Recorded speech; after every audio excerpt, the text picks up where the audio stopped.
I freaking love operations in this game, and not just because the God Emperor of Mankind has decreed me to, or else. After finishing the campaign, I took my babyface battle brother self into the Thunderhawk with the team of the most hodgepodge Xenos-crushing Marines possible, and started my transformation into a true Angel of Death. Hopping into average levels wasn't much of a challenge. As I played around with the different weapons on Vanguard, I really appreciated that the weapon leveling system just requires you to have a weapon equipped to earn experience for it, because early on I had a real big tendency to just charge into the hordes with reckless abandon, only a combat knife to swing around. But, I mean, who can blame me? You give a man a grapple launcher, he's going to use the grapple launcher. It's not my fault. I don't care how tactically sound it is to hurdle myself past my team at Mach 10 with no support, okay? If I had to actually get kills with my ranged weapons, they'd probably still be pretty low level by now. After all, who wants a 3-round burst or full auto carbine when you can plant a knife the size of your arm into an enemy? After clearing several operations, I was starting to level up my Vanguard's weapons, but quickly found I didn't have enough RP to buy all my weapon variants plus perks, let alone my cosmetics, which was really irritating. How am I supposed to play space dress up when I can't even buy my new bling? After a night of operations, I went to bed and ended up back online before anyone else in my group, since I automatically wake up at 5 a.m. like a sociopath at this point, even on the weekend. Not wanting to run with randoms that morning, I decided to take a look at the trials and realized I was sleeping on these things. Not only would they give me a bunch of RP quickly, but they also gave me master crafted armory data so I could build a nice buffer and even use some to master weapon variants instantly. Finally, I was able to buy such gorgeous looking war gear such as Instigator Bolt Carbine with Purity Seal in slightly different location than the other one.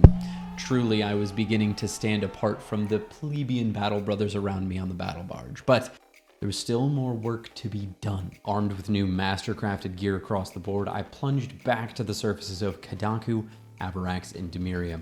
The first few days of gameplay felt like they were finally paying off as I was getting better with my parries and dodges, countering enemies better, and had much better situational awareness for when things like extremists spawned in, even without using the HUD at the top.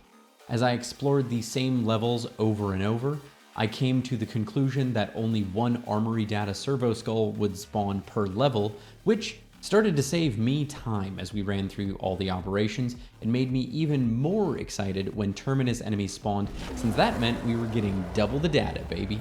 As I started pushing up to substantial difficulty, I learned some really neat tricks on Inferno and Ballistic Engine. My brother walked over to a button at the end of Inferno and pressed it, and pointed out another button for me to press when the enemies got close.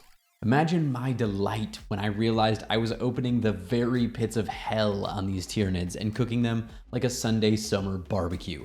This changed everything. I wondered what else I had missed in these missions, even after all this time. The answer was the wonderful power of kinetic energy. I pulled up to the final objective of Ballistic Engine, ready to launch an implosive warhead at a massive Imperial Hive city for probably the 4th time now, when my brother ran over to the other side of the objective and pulled a lever. I cackled with glee as I saw Newton's first law of motion in action, as a train barreling at Mach fuck you crashed probably 100 Tyranids without ever even slowing down. The machine spirit blesses us all, truly. Earning my first purple armory data, I hemmed and hawed on what to spend it on first. A new bolt gun? A new pistol? Who am I kidding? I have a grapple launcher. You know I bought the sharp stabby stick first. Thanks to my brother, I learned that you can use armory data of higher levels to purchase lower level items, which is fantastic. So once you can run higher level missions, you're never forced to run lower level missions if you don't want to, which is great. Though, as I had more and more mastercrafted data available, I blew it on mastering weapon variants I didn't like instantly, and was met with the sad fact that while it let me get the perks sooner, I still had to use the weapon to level it up. It gives you the mastery point without any XP, so no cheeky high tier speed running for me. Once we got to running substantial difficulty as the new norm, we naturally messed it all up because we were having the itch to play other classes. So Back down to average I went. Experimenting with all the different classes was fun, and I set out on a mission to get every class achievement as we continued to bash the enemies of mankind. Sniper was actually one of the first I switched to, and while initially it felt odd, I really did like using a powerful ranged weapon after spending so long on the squishy Vanguard. Warriors in the distance, their head's gone. Zoanthropes being obnoxious, their face is gone. Termagant looked at me wrong, you get the picture. What was even better is I realized at this point that the knife and bolt pistol I had been leveling up on Vanguard shared the level, perks, and experience. The whole time I thought weapons were class-based, but they have their own static progress. So I could level them up to supercharge lower level characters and give them just a little bit of an edge to help move up in difficulty levels faster. Once again, I ended up waking up too early for the rest of the group and chose to dive into some match-made games finally.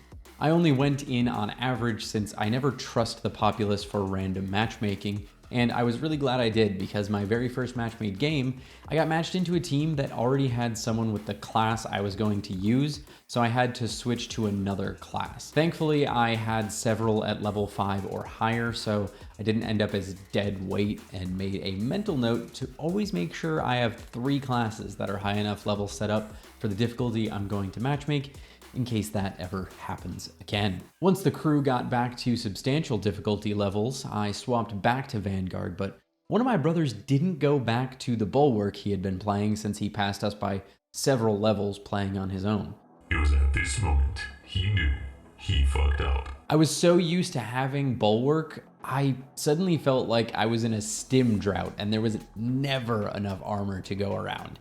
I really underestimated how amazing having a Bulwark in my team was, and still to this day, I very much love to have a Bulwark around. I also realized at this point that the level recommendations are very much recommendations. I've seen some people online saying they should be higher, but we cleared a few substantial missions with 2 of us being below level 10, one of us was all the way at level 4. Being brothers, we work rather well together and had some solid war gear upgrades carried over from other classes that really smoothed things along. Finally, after capping out my knife and pistol on Max Artificer, just waiting on Relic Armory data to continue, I convinced my brothers to finally move up to Ruthless difficulty.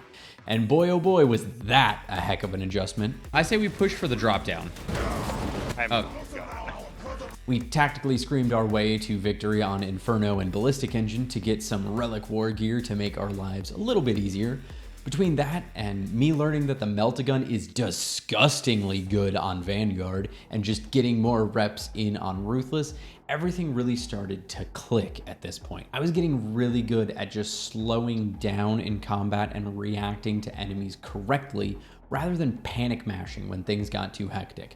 I started pulling off some crazy 1v4 type stuff with constant parries and dodges, and I was feeling really cool. We still had some very hairy moments, especially earlier on, like when I accidentally discovered while being the last brother standing against an entire Tyranid wave out in the middle of nowhere. Oh shit. Okay. Oh, you guys spawned! Oh, there's checkpoints that will instantly revive any downed or respawning team members. And I was able to turn the tide and come out on top from what we thought was going to be a full wipe. At some point, a bug was fixed as well that made Ruthless a little bit easier, since when you overheal with a stim pack, you clear your mortal wound, and losing a team member for 2 full minutes was one of our biggest issues early on. It was really finicky at first when we were testing it out at launch, but now it seems to be a guaranteed thing. Finally, beaten, bruised, and battle-scarred, I emerged as a true Ruthless Operator. Hero of the Imperium, having beaten every operation on the maximum difficulty and unlocking my Vanguard's shiny bits and baubles along the way. Even better, now you have all the bits of wisdom that I had to learn the hard way. Most of my experience here was before patch 3.0 came out a little while ago and changed a ton as far as operations balance, especially on the chaos side. So you should click this video here to see what's changed since then, so you can stay up to date on being a Ruthless Operator.